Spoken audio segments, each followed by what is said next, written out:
পার্টির অভিষেকের বাবা হরি নস্কর তিনি রয়েছেন। আপনাকে রিপাবলিক বাংলায় স্বাগত জানাই।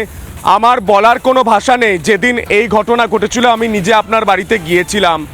আমি প্রথমেই ক্ষমা প্রার্থী যে এখনো পর্যন্ত দোষীরা শাস্তি পায়নি, এখনো পর্যন্ত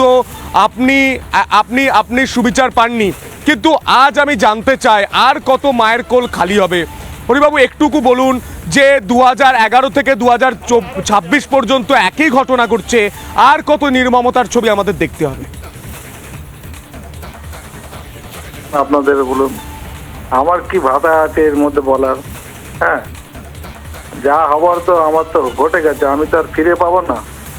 হ্যাঁ, এখানে এখন বিচার চলছে, বিচারের মাধ্যমে জানতে পারছি যে আসামিরা আসছে, দিব্যি ভালোভাবে স্যুট প্যান্ট পরে আসছে, কাঠগড়া দাঁড়াচ্ছে আর চলে যাচ্ছে। হ্যাঁ, কোর্টের ডেটের পর ডেট, 3 তারিখে ফের ডেট আছে। হ্যাঁ, এখন আমি নতুন করে আর কি বলবো আপনাদেরকে, আমি তো নতুন ভাষা খুঁজে পাচ্ছি না। হ্যাঁ, আসামিগুলো যে বিচারের মধ্যে রয়েছে, এতদিনের মধ্যে বিচারটা হলো না। অভিষেক আজকে বছরের পর বছর কেটে যায়, 13 দিন পুলিশ খুঁজে পেল না। হ্যাঁ হ্যাঁ হ্যাঁ হ্যাঁ হ্যাঁ দেখুন, আমরা তো সেই সময় যা বলার বলেছি, আপনারা চোখেও দেখেছেন। হ্যাঁ, মর্গেও গেছিলেন। হ্যাঁ, ওখানে সমস্ত কিছু চোখে দেখেছেন। প্লাস আমরা থানা পুলিশে যা করার করেছি এবং যা ভুগেছি, সাধারণ মানুষ এভাবে খুব কমই ভোগে। হ্যাঁ, পুলিশ তো আমাদের সাথে এক বিন্দু সহযোগিতা করেন। যে আমি সেই সময় পুলিশের কাছে হাতে পায়ে ধরে। সাদিকুলের বাবা রয়েছেন, আপনাকে একটু বলবো, সাদিকুলের বাবা রয়েছেন। সাদিকুলের বাবা সদ্য তার ছেলেকে পোড়া অবস্থায় দেখেছে, হাসপাতালে ভর্তি আছে। একটু কথা বলবেন, ওনার সঙ্গে একটু কথা বলবেন। দেখুন, আমার ছেলে তো ওই মর্গে জামা প্যান্টটা ছিল খালি ওই। একটু কথা বলুন, সাদিকুলের বাবা রয়েছে, আপনার কথা শুনতে পাচ্ছি।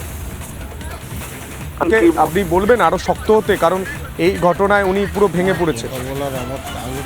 দেখুন, আমি সান্ত্বনা কি এটা তো আমি সান্ত্বনা দিতে পারি না। না, হ্যাঁ, আপনি আমাকে বলছেন ঠিক আছে, কিন্তু আমি কিভাবে সান্ত্বনা দেবো ওনাকে?